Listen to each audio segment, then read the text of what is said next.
اعوذ باللہ من الشیطان الرجیم بسم اللہ الرحمن الرحیم۔ یہاں یہ چار صورتیں جو تھیں اس سورہ اس گروپ کی، وہ میں نے عرض کیا تھا کہ چار ایک مزاج کی ہیں،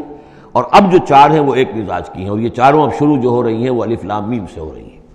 ان میں سب سے پہلی سورۃ العنکبوت، بسم اللہ الرحمن الرحیم، الف لام میم، احسب الناس ان یترکوا ان یقولوا آمنا وهم لا یفتنون، صدق اللہ العظیم۔ یہ صورت مبارکہ اچھی طرح نوٹ کر لیجئے کہ تقریباً تعین کے ساتھ ہم کہہ سکتے ہیں کہ یہ سن 5 نبوی میں نازل ہوئی ہے، اور صورت اس وقت یہ ہو چکی تھی مکے کے اندر کہ مسلمانوں کو ہر طرح سے ستایا جا رہا تھا۔ 3 سال تک تو یہ ہوا ہے، حضور نے جب اپنی دعوت کا آغاز کیا تو پہلے 3 سال تو یہ ہے کہ کوئی زیادہ الارم محسوس نہیں کیا، خطرہ محسوس نہیں کیا مکے والوں نے، بلکہ انہوں نے کوشش یہ کی کہ چٹکیوں میں اڑا دیں۔ استہزاء ہے، تمسخر ہے، شاعر ہے، ساحر ہے، یہ ہے وہ ہے، جو بھی کہہ کر کہ جیسے کہ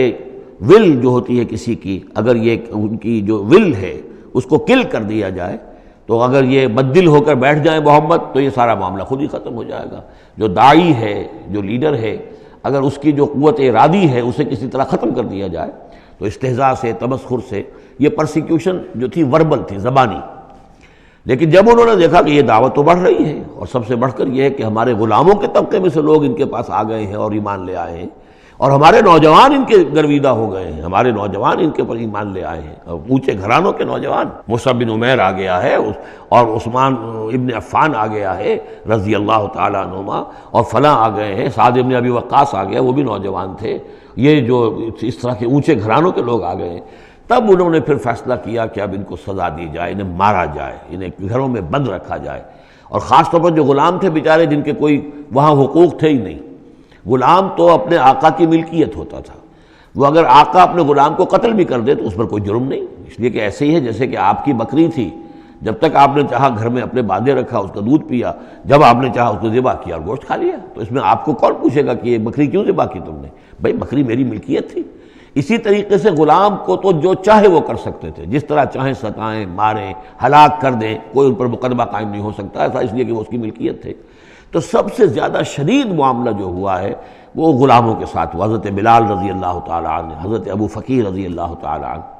پھر یہ کہ کچھ اور لوگ وہاں پر ایسے تھے جو حلیف کی حیثیت سے رہتے تھے، وہ قرشی نہیں تھے، غلام بھی نہیں تھے لیکن قرشی بھی نہیں تھے، لیکن یہ کہ مکے میں ان کا قیام تھا کسی قرشی کے امان، اس سے امان لے کر، اس کے حلیف کی حیثیت سے۔ جیسے یہ آئے تھے جو یاسر رضی اللہ تعالیٰ عنہ، یہ یمن سے آئے تھے، بلکہ ان کے بارے میں یہ معلوم ہوتا ہے کہ انہیں خواب آیا تھا کہ آخری نبی کے ظہور کا وقت ہے، کیونکہ یمن میں عیسائی تھے اور وہاں چرچا موجود تھا ان چیزوں کا۔ اس حوالے سے ان کے علم میں جب یہ بات آئی اور انہیں اندازہ ہوا کہ اس علاقے میں نبی کا ظہور ہونا ہے، تو وہ یہاں آ گئے، اور ابو جہل کا ایک چچا تھا، وہ شریف انسان تھا، اس کا حلیف بن کر اور اس کی زیر کفالت انہوں نے مکے میں رہنا شروع کر دیا، اور اسی کی یہ لونڈی تھی حضرت سمیہ رضی اللہ تعالی عنہ۔ تو جو آقا تھا ابو جہل کا چچا، اس کی اجازت سے حضرت سمیہ سے نکاح کر لیا، اور اللہ نے ان کو بیٹا دیا جس کا نام عمار ہے۔ تو عمار اور ان کے والد یاسر اور والدہ عمار کی اور یاسر کی اہلیہ یہ سمیہ، یہ 3 کا خاندان تھا۔ وہ جو چچا تھا ابو جہل کا، اس کا انتقال ہو گیا، اب گویا کہ اس خاندان کی سربراہی ابو جہل کے ہاتھ میں ہے۔ تو اس نے ان 3 پر جو بھی تشدد کیا ہے سب سے زیادہ، 2 کو تو اس ٹارچر کے ذریعے سے، اور ٹارچر کے پھر آخری نتیجے میں ان کو دونوں کو شہید کر دیا، حضرت یاسر کو بھی اور حضرت سمیہ کو بھی رضی اللہ تعالیٰ عنہما۔ اور عمار نے بمشکل جو ہے جان بچائی، اپنے ایک کلمہ کفر کہہ کر پھر انہوں نے جان بچا لی، اور پھر اس پر پچھتائے بھی بہت کہ یہ میں نے کلمہ کفر کیوں کہا، لیکن قرآن مجید میں یہ بات واضح کر دی گئی کہ صرف جان بچانے کے لیے کلمہ کفر انسان کہہ جائے اور اس کا دل جو ہے وہ مطمئن ہو ایمان کے اوپر، تو اللہ تعالیٰ معاف فرمانے والا ہے۔ بہرحال یہ جو تشدد ہو رہا تھا شدید، انہی میں سے ایک ہے خباب بن الارت رضی اللہ تعالیٰ عنہ۔ یہ لوہار کا کام کرتے تھے، یہ بھی کوئی اونچے گھرانے کے آدمی نہیں تھے۔ ان کے ساتھ بھی پھر جو کچھ کیا گیا ہے، ان کے ساتھ وہ واقعہ پیش آیا کہ دہتے ہوئے انگارے جو ہیں وہ لٹائے، زمین کے اوپر بچھائے گئے، انہیں بلایا گیا، اتارو اپنا کرتا اتار دیا، اب لیٹ جاؤ ان کے اوپر، ننگی پیٹھ کے بل وہ دہتے ہوئے انگاروں پر لٹا دیے گئے۔ پھر یہ کہ اسی انگاروں سے ان کی کھال جو ہے وہ جلی اور پیٹھ کی چربی پگھلی، اس سے وہ انگارے جو ہیں وہ ٹھنڈے ہوئے۔ تو یہ صورتحال تھا۔ تو وہ حضرت عمار جو ہیں خباب بن الارت رضی اللہ عنہ، وہ راوی ہیں کہ جب ہم پر یہ شدت اتنی ایسی ہو گئی کہ ناقابل برداشت ہو گئی تو ہم پھر حضور کی خدمت میں حاضر ہوئے، اور حضور اس وقت جو ہے خانہ کعبہ کے ایک دیوار کے سائے میں ذرا کہ ایک طرف کو سایہ تھا، تو آپ نے اپنی ایک چادر جو ہے اس کا تکیہ بنایا ہوا تھا اور آپ استراحت فرما رہے تھے۔ تو ہم گئے، ہم نے کہا کہ اے اللہ کے رسول، کیا آپ ہمارے لیے دعا نہیں کرتے، ہمارے لیے اللہ کو نہیں پکارتے؟ ہمارے لیے اب یہ چیزیں ناقابل برداشت ہو رہی ہیں، کب تک ہم جھیلیں گے، کب تک برداشت کریں گے؟ لیکن یہ کہ وہ کہتے ہیں کہ حضور کو یہ ناگوار گزرا، آپ اٹھ کر بیٹھ گئے اور آپ نے فرمایا خدا کی قسم تم جلدی مچا رہے ہو، ابھی تو تم پر وہ چیزیں آئی ہی نہیں ہیں جو تم سے پہلوں پر آئی تھیں۔ ان کے ساتھ تو یہ بھی ہوتا تھا کہ ایک شخص کو لا کر آدھا زمین میں گاڑ دیتے تھے اور باقی جسم جو آدھا اس کا ہوتا تھا زمین سے باہر، تو سر کے اوپر آرا رکھ کر چیرنا شروع کر دیتے تھے اور پورے جسم کو 2 حصوں میں بانٹ دیتے تھے، یہ بھی ہوتا تھا۔ زندہ آگ میں جلا دیتے تھے، یہ بھی ہوتا تھا۔ تو تم جلدی کر رہے ہو، خدا کی قسم وہ دن تو آئے گا کہ ایک سوار صنعاء سے حضرت موت تک جائے گا اور اس سے سوائے اللہ کی کسی کا خوف نہیں ہوگا، لیکن بہرحال تمہیں صبر کرنا ہوگا۔ وہ انداز ہے اس رکوع کا۔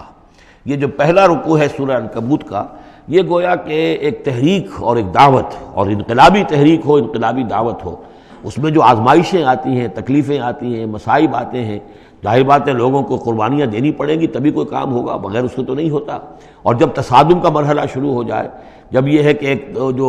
معاشرہ جو ہے جس کے اندر کہ وہ کام کر رہے ہیں وہ محسوس کریں کہ یہ ہمارے لیے خطرہ بن گئے ہیں، وہ پرسیکیوٹ کریں اور انہیں ستائیں، تو پھر اس وقت جو مسائل ہوں گے ذہنوں کے اندر، ان کا حل ہے اس میں۔ اور یہ اس اعتبار سے ضربۃ السلام ہے پورے قرآن مجید میں، اس موضوع کے اعتبار سے یہ چوٹی ہے۔ جیسے کہ میں نے آپ کو حدیث سنائی، لکل شیء ضربۃ یا کل شیء سنام، ہر شے کی ایک چوٹی ہوتی ہے۔ وسنام القرآن سورۃ البقرہ،